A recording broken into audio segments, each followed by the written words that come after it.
Young bytes में आपका स्वागत है। मैं हूं पूजा ठाकुर। आज के हमारे विमेन एम्पावरमेंट के प्रोग्राम में मैं आपको मिलवाने जा रही हूं girls high secondary school Shastri Nagar की प्रिंसिपल मोहतरमा परवीन अख्तर जी से। तो आइए ले चलते हैं उनके पास और जानते हैं उनके बारे में। मैम, आपका बहुत बहुत स्वागत है यंग बाइट्स में। थैंक यू पूजा जी। बहुत अच्छा लगा कि आप हमारे साथ यहाँ जुड़े हैं। आज का मुझे बहुत अच्छा लगा कि आप मेरे पास आए हैं। धन्यवाद जी। मैम, सबसे पहले आपके जीवन शैली के बारे में जानेंगे। आपके करियर की शुरुआत कैसी, उसके बारे में थोड़ा जानेंगे। कैरियर के बारे में सबसे पहले तो मैं आपको बता दूं कि मेरी बर्थ प्लेस जो है वो मेरा पुंछ सुरनकोट का एरिया है और मेरी एजुकेशन वहीं से स्टार्ट हुई है। वहाँ पर हायर सेकेंडरी स्कूल सुरनकोट, वहाँ पर मेरी बेसिक एजुकेशन वहीं की है 10th तक। उसके बाद हायर सेकेंडरी स्कूल बॉयज़ जो है वहाँ का, उसमें मैंने 10+2 किया और डिग्री कॉलेज पुंछ, वहाँ मेरी ग्रेजुएशन हुई है। MA MSc मैंने 2 पोस्ट ग्रेजुएशन की थी, वो मेरी अलीगढ़ मुस्लिम यूनिवर्सिटी से है। और मेरा एक सब्जेक्ट सोशियोलॉजी था और दूसरा मेरा केमिस्ट्री। केमिस्ट्री मेरा शौक़ था, बट सोशियोलॉजी मैंने एज ए पार्ट कर लिया था उस वक़्त, क्योंकि मैं जॉब में थी और मुझे ये भी प्रेजेंट नीड थी उस वक्त मुझे कि सोशियोलॉजी के बारे में भी थोड़ी नॉलेज हो जी। टीचिंग प्रोफेशन की बात की जाए तो इसमें कैसे आप आए?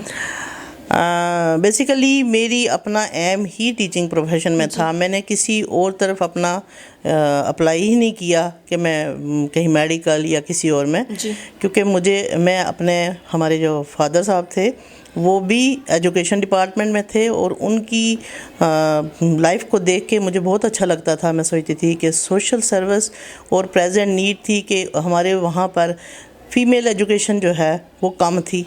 जब हमने BSc की थी वहाँ पर BSc कोई होता ही नहीं था जी।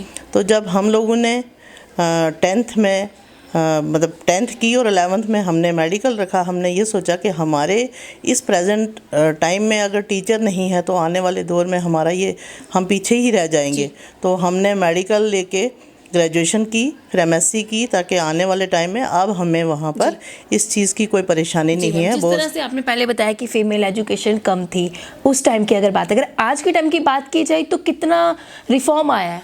आज मैं सोचती हूँ कि उस वक़्त मैंने की थी 85 में मेरी BSc हुई थी और आज 2018 में मैं कहूँगी कि मुझे ये लगता है कि 70-80% जो है आज हमें वहाँ पर मतलब वो जो है हम सोचते हैं कि हम एक्सेस हमारे पास फ़ीमेल स्टाफ है। मेल भी नहीं था उस वक्त, लेकिन आज तो बहुत अच्छा है। हमारे वहाँ पर अपने जितने भी लेक्चरर कॉलेज डिग्री कॉलेजेस में सब लोग अपने मतलब है। और ख़ासकर फीमेल्स की बात की जाए, मेरे ख्याल अब तो कोई रहा ही नहीं। अब तो जॉब की परेशानी हो गई है, बट एजुकेशन में बच्चे जो हैं वो बहुत ज़्यादा आगे हो गए हैं।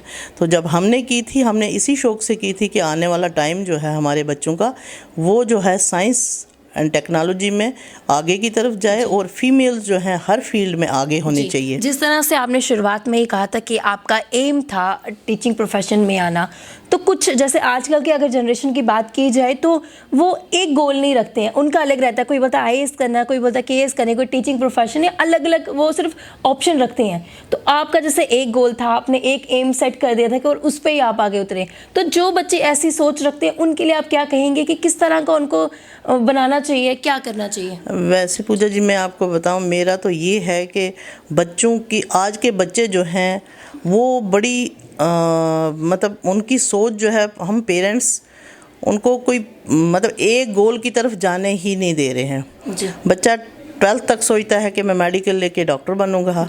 कंपटीशन इतना है, बच्चा वहाँ से जब अपने आप को सोचता है कि नहीं मैं नहीं सक्सेसफुल हुआ हूँ, फिर वो दूसरा एम शुरू कर देता है।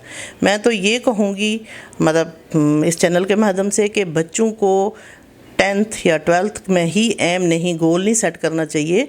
पहले से ही एक एम रखना चाहिए कि मैं किस फील्ड में जाऊंगा। और आज वो टाइम नहीं रहा 10th 12th में जाके अपना एम सेट करना। जिस तरह से 6 से ही बच्चे को, पेरेंट्स को तैयार कर देना चाहिए कि वो किस फील्ड में जाए, क्योंकि बेसिक नॉलेज और जनरल कंपटीशन इस वक्त इतना ज़्यादा है कि बच्चे तभी सक्सेसफुल हो सकते हैं कि वो अपना शुरू से ही एक इसलिए पेरेंट्स को शुरू में ही देखना चाहिए कि बच्चे का रुझान किसकी ओर है और उसी को उस फील्ड में आगे भेजना चाहिए। यहाँ पर ऐसी जो है बच्चे मैंने इस वक्त तक इस मतलब एज अपने कैरियर में मैंने देखा है, मैक्सिमम साइंसेज के बच्चे जो हैं हमेशा जाके डिस्टर्ब हो रहे हैं। रीज़न क्या है कि यहाँ पर अगर 100 पोस्ट है तो हमारा लाखों में बच्चा है, तो वो अल्टीमेटली उसके बाद डिस्टर्ब होकर कंपटीशन इतना बड़ा होता है, फिर वो नया गोल चूज़ करने की तरफ चले जाते हैं। तो उससे क्या होता है, कोई भी गोल एक स्टेज उनकी ऐसी आ जाती है कि वो मेरे ख्याल ये एजुकेशन डिपार्टमेंट भी उनको नहीं मिलता। मैं सोचती हूँ कि एजुकेशन में भी बच्चों को एक अपनी प्रेफरेंस देनी चाहिए, क्योंकि अगर टीचर अच्छा है तो आगे बाकी भी फ्यूचर जो है बच्चों का बन सकता है। कई जगह आपकी पोस्टिंग हुई है, काफ़ी अच्छा एक्सपीरियंस भी आपका रहा होगा, तो मैम कभी आपको मौका मिला कि जिस स्कूल में आपने पढ़ा हो उसी स्कूल में पढ़ाने का? मेरी बड़ी खुशकिस्मती थी कि मैंने जिस स्कूल में अपनी फ़र्स्ट में एडमिशन हुई थी वहीं मेरी फ़र्स्ट पोस्टिंग हुई थी जी। उसके बाद मैंने जहाँ पर मैंने हायर सेकेंडरी में मैंने 10+2 मतलब वो किया था, 10th तक किया था, वहाँ पर ही मेरी एज ए लेक्चरर पहली पोस्टिंग हुई जी। तो मैं तो समझती हूँ कि इसमें मैं अपने आप को बड़ा खुशकिस्मत कैसा लगता था आपको जब आप बचपन में शरारतें करते थे और जब आप पढ़ाते थे उस टाइम पे बच्चे शरारतें करते थे, तो कैसा मतलब कि अपने आपने पुराना टाइम आपको याद आ गया होगा? जहाँ पर तो मैंने 1st से 5th तक पढ़ा हुआ था वो स्कूल, तो मुझे ऐसा लगता था वहाँ की शरारतों को मैं बच्चों को अवॉइड करती थी, क्योंकि मुझे भी लगता था कि हम भी इन डेस्कों पर या इस स्टार्ट पर बैठ के हम बहुत ज़्यादा शरारत करते थे। बट हमारे टाइम में और आज के बच्चों में बड़ा फ़र्क है। उस वक़्त में आज बच्चे जो हैं वो उनका अपना एक डिफरेंट मेथड है, वो इतना उनकी हम पर एजुकेशन का बर्डन कम था, आज के बच्चों को वो ज़्यादा है। तो जब मैं हायर सेकेंडरी में वहाँ मैं लेक्चरर गई तो वहाँ मुझे बहुत अच्छा लगा, क्योंकि हम तो एक टीचर के लिए तरसते थे, तो आज वहाँ पर हम ही लोग इतने थे कि हम सोचते थे कि हम जितना हो सके हम बेस्ट बच्चों को दें और वो बच्चे जो हैं उनको किसी चीज़ की कमी ना हो। तो मैम जब हम टीचर बन जाते हैं, जो सामने जो बच्चे होते हैं वो शरारत करते हैं, तो जब आप शरारत करते हैं सबसे पहले ये बताएं आप कौन सी शरारत करते हैं और टीचर आपको डांटते थे? बड़ी बात तो होती है, हमारा तो यही होता था कि शरारत में एक ही बात थी कि बस टीचर बाहर निकला नहीं शोर मचाना शुरू कर देते थे, तो उसमें कई बार पुनिशमेंट भी हमें मिलती थी। बाकी ऐसा कुछ नहीं किया, एक बार कहीं भाग के बाहर चले गए थे, मतलब क्लास हमने बंक कर दी थी, तो उस पर भी जब हम बड़े हो जाते हैं हमें यही चीज़ें याद आती है कि हमने ये सब किया हुआ था। एक्चुअली वो भी अब मैंने वैसा भी देखा, मेरे बच्चों ने भी कई बार किया, तो पुनिशमेंट तो देती थी लेकिन याद भी आता था बीच में कि मैं भी ऐसी थी। तो मैम स्टडी के अलावा कौन कौन सी कल्चरल एक्टिविटीज़ आपने की है?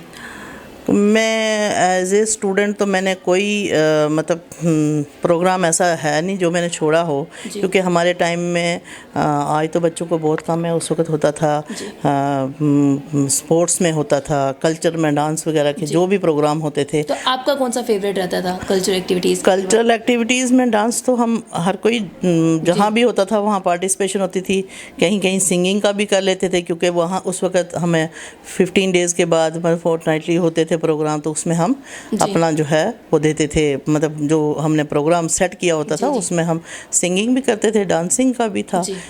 तो ये तो हमारा तो मैम जैसे कि हमारा विमेन एम्पावरमेंट का प्रोग्राम अगर आज के टाइम की बात की जाए तो विमेन्स कितना एम्पावर्ड हो रही हैं? मैं इस वक्त की पोजीशन के मुताबिक आपको बताऊं, मुझे लगता है कि अब तो लेडीज़ बहुत ज़्यादा पार्टिसिपेट कर रही हैं। जैसे मैं देख रही थी इलेक्शन का देख रही हूँ, डिपार्टमेंट्स में देख रही हूँ, बाकी किसी भी फील्ड में मेरे ख्याल लेडीज़ पुलिस में है, कोई भी जगह ऐसी नहीं है जहाँ पर लेडीज़ जो हैं वो नहीं जा रही हैं हर जगह पर।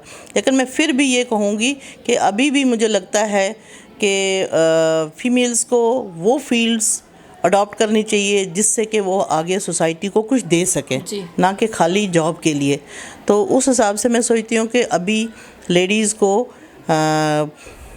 को करिकुलर एक्टिविटीज़ में और साथ में ये जो है एजुकेशन डिपार्टमेंट है इसमें भी, क्योंकि यहाँ पर पार्टिसिपेशन ज़्यादा होनी चाहिए, जिससे कि हमारे बच्चों को और बच्चे जो है आने वाला कल है हमारे, और वो उनको अपना जो है जैसे वो कि आप Shastri Nagar government girl high secondary school के प्रिंसिपल है, तो अपने स्कूल में सबसे ज़्यादा कौन सी कल्चरल एक्टिविटीज़ या कौन सी कोकरल एक्टिविटीज़ आप करवाती हैं?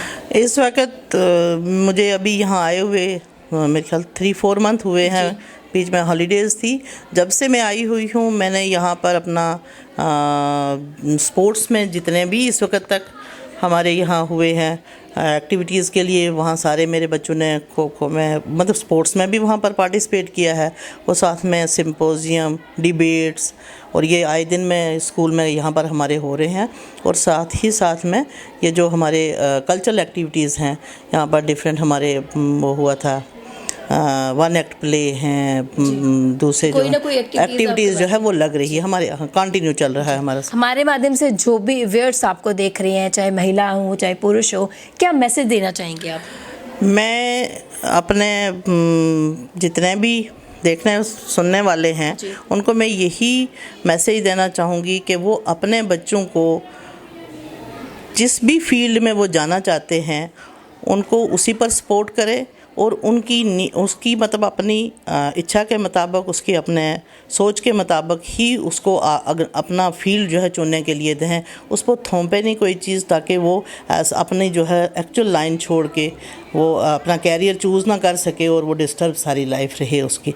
मैं तो यही कहूँगी, और ख़ासकर मैं ये कहूँगी कि लड़कियों को हमेशा अपना जो है अपने कैरियर की तरफ अपना बेस्ट देख के और अपनी मेहनत से ही आगे की तरफ जाना चाहिए, ताकि हमारी सोसाइटी जो है उसकी नीड है और उसको। Thank you so much ma'am हमारे साथ जुड़ने के लिए और अपना कीमती वक्त देने के लिए। थैंक यू पूजा जी, बहुत अच्छा लगा आप लोग आए। तो ये थे हमारे साथ मोहतरमा परवीन अख्तर जी। काफ़ी अच्छा मैसेज इन्होंने महिलाओं के लिए दिया।